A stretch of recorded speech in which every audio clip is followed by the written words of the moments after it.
Just to state a couple of things before this starts. I work for NASA and received this transcript from our colony on Mars. I am posting this on behalf of my colleague. I wasn't sure if I wanted this job. Being far from Earth to set up a colony on Mars and never able to see my family again for the greater good of humanity. But this was a big step for our species and somebody has to start things. I was hired as a biologist but also worked as an engineer. Giant machinery was seen outside digging into the Martian planet. We thought we had stumbled across ancient remains of a lost civilization when excavating for minerals. I stood there watching the excavation when my friend John walked up next to me. Pretty big project we got going on, huh? Yeah, what gives? No clue. Something about some relic they found. Got the synagogue guys going nuts. For clarity's sake, John was my good friend but also one of the security guards. As for the Martian religious folks that are referred to as the Synagogue of Al, referred to a group of individuals who began to spread a new religion, that the ancient Martians were our creators and that they colonized Earth thousands of years ago. They believed that their gods left behind something on Mars to jumpstart human evolution, and that we finally found it. Just then, someone ran into the room calling us. You guys better get your suits on, we need some extra help out there. Lucky us, right? John said. I was excited. Curiosity washed over me as I wanted to get a good look at some ancient alien relic, finding proof that we aren't alone. I suited up in my spacesuit and began to make my way to the site. Security personnel kept the synagogue folks at bay. They demanded to see it, that their religious rights were being infringed. Once we were let in, I saw what appeared to be a large stone-like structure molded into the ground. It had some marking glowing in an alien language that I didn't understand. Oddly, the closer I got, the more uneasy I felt. One guy got too close to touch the structure, and a few seconds later, he began to put his hands over his head, saying that he felt some sort of pain in his brain. Medics arrived and escorted him out. After repairing one of the machines, I made my way back inside. Once back inside, I saw the man being wheeled into the medbay. Poor guy. The stress of deep space must have gotten the best of him. After all, we don't see much out here, and finding this could just be information overload. And then I heard the intercom speak. Security to the mess hall. I repeat, security to the mess hall. Let's go see some action, man. Come on, John spoke. I saw two men getting into an argument, a man and a woman, and the man was upset that the woman had called his faith BS History Channel mumble jumbo. Once security had calmed down the dispute, someone walked up onto the table and began to speak. It was one of the synagogue priests. My fellow brothers and sisters, rejoice as we have found God. Now is not the time for anger, as I too am eager to see this relic. However, we must be patient. One of the people in the crowd yelled out, Why do we have to wait for all the workers to get to see it? What about our rights? The crowd cheered him on and began to respond to their own concerns. The priest replied, Now, I understand your frustration, but I have spoken to those in charge and they assured us once the relic is properly cleared, we will be granted access to visit what our gods have left behind. We must respect their wishes as they have respected ours. John spoke to me. What a nut job, right? John winked at me and then shouted to the pastor, Who's to say what you know is even true? Sure, it's weird and it could be some ancient relic that's alien, but in case you haven't noticed, we already conquered heaven, and guess what? God wasn't home. Your God, perhaps. Our God is very much in our presence. Later on that night, we got a call that there was an assault in the medbay. We ran over to the same guy who had touched the relic, that he had the doctor in his arm with a knife over his throat. We urged him to calm down, but he just said, "Those pills don't work for me. I can't sleep. He said they would help, but they don't. I just keep seeing these things in my head and I can't get them out." "Hey man, take it easy. Everyone is frustrated, but this isn't going to help," John said. The man yelled back, "No, screw this."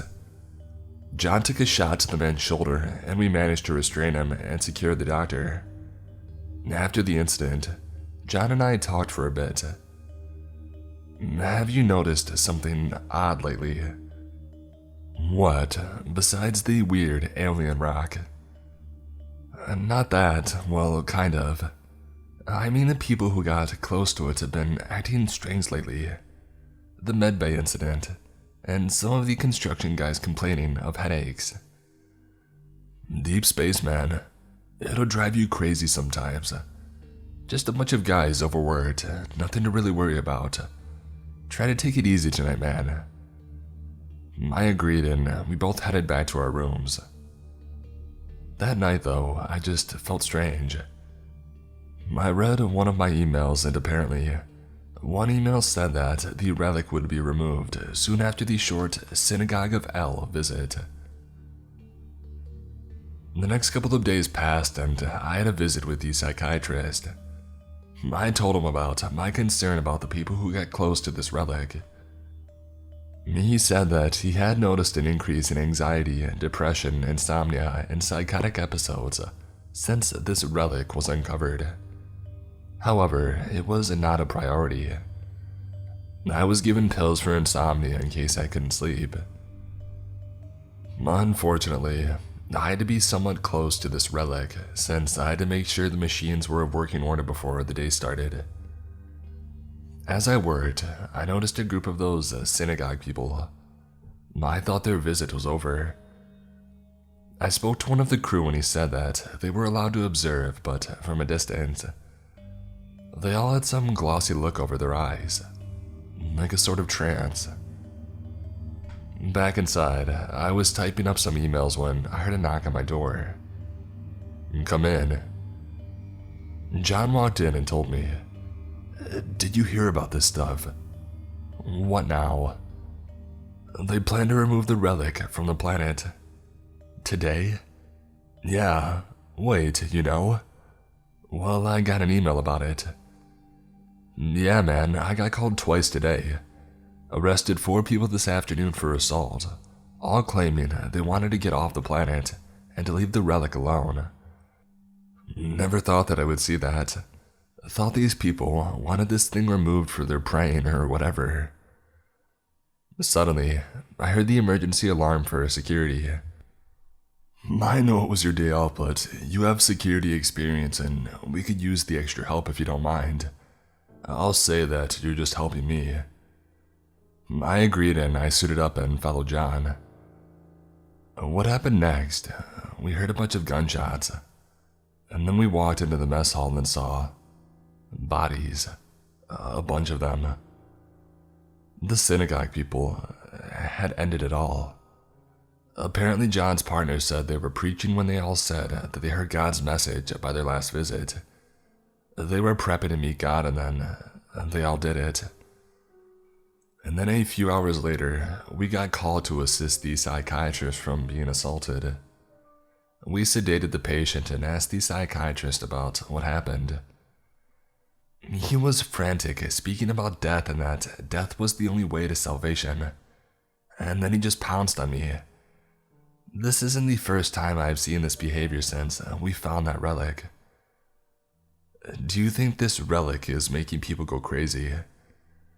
I don't know, but I'm afraid the longer we stay here, the worse this is going to get. After this, I decided to speak with the colony manager about my concerns about this relic and the effect that it was taking on the colony members. But all I got in response was that it was out of his jurisdiction and NASA had demanded the collection of the relic for further study back on Earth. And then he told me sternly to leave his office. I made the decision to try to communicate with Earth via satellite. Yeah, we have the technology that can send messages to Earth in about 10 minutes versus days at a time. But I couldn't get through. It was just static. I had a bad feeling that this was somewhat the calm before the storm. I was at my computer that evening when I heard a knock on my door. I answered it and it was John. Let me guess, more of the same. No dude, check this out.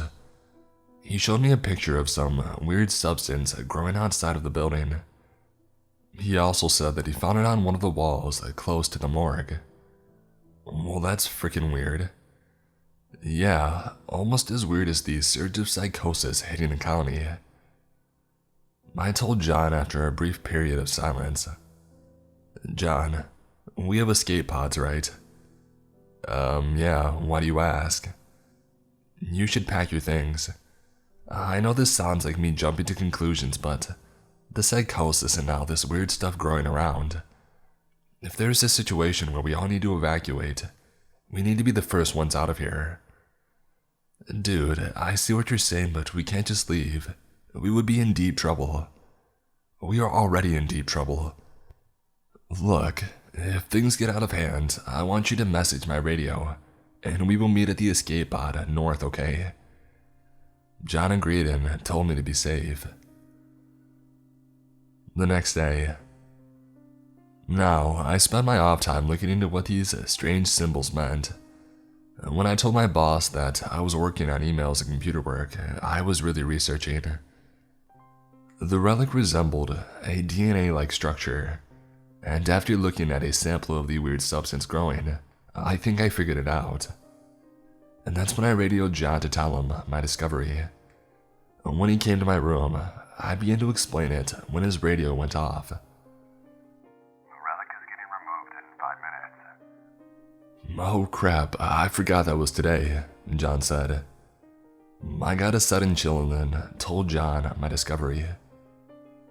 The relic wasn't of worship. It was a warning from removing it. It gave off electromagnetic waves to keep anyone close from touching it, explaining the psychosis. As for the weird substance, it was a dead tissue. Whatever this tissue originated from was mutated at the cellular level and spreads, though how it spreads, I'm not sure. As this came into realization, that's when the ground shook and the relic was removed, followed by a power outage. We moved towards the intercoms to try to get the message out that we lost power. John and I made our way to the generator to try to reboot the thing, and we finally did get it to work. The power came back on and we went back to the security room to check the cameras. John tried to radio his partners but to no reply, which was weird since they should be in the security room. Once we got in, we see mangled bodies, like someone had cut these people with a machete along with that substance growing on the walls. John began to work the intercom to radio this to his colleagues when he heard security in the south section. Somebody help us. We're being attacked. What is? Checking the camera, the other security guard looking around frantically and then said, "Oh God, God!" And his head got sliced clean off by some weird creature. It was tall, the lower jaw removed with the top row of its mouth showing sharp fangs, and instead of arms, it had sharp, blade-like limbs. And then the camera feed cut off.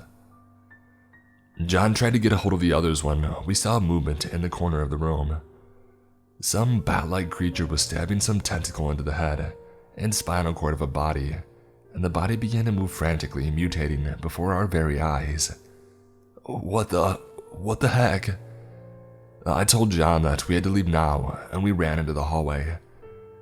As we made our way to the escape pods, he asked me, "What the heck is happening?"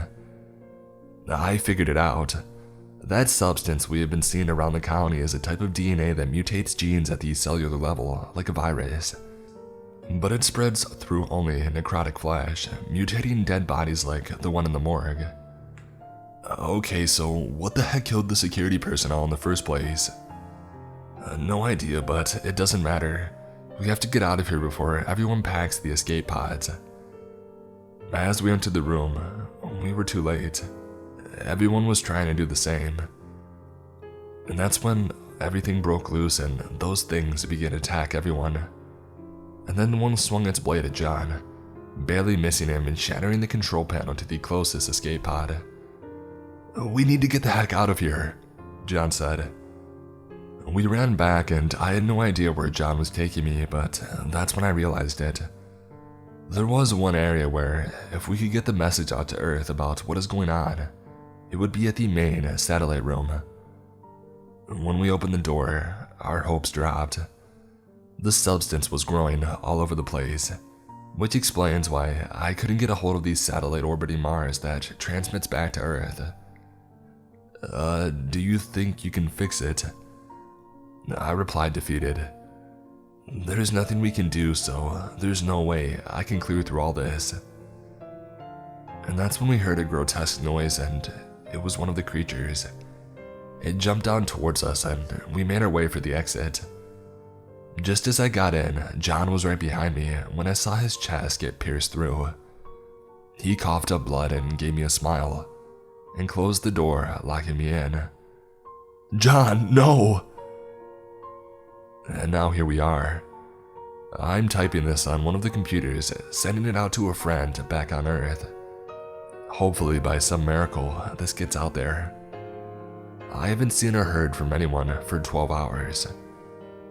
Take it from me, Mars is not the place for humanity, and stay the heck away from here at all costs.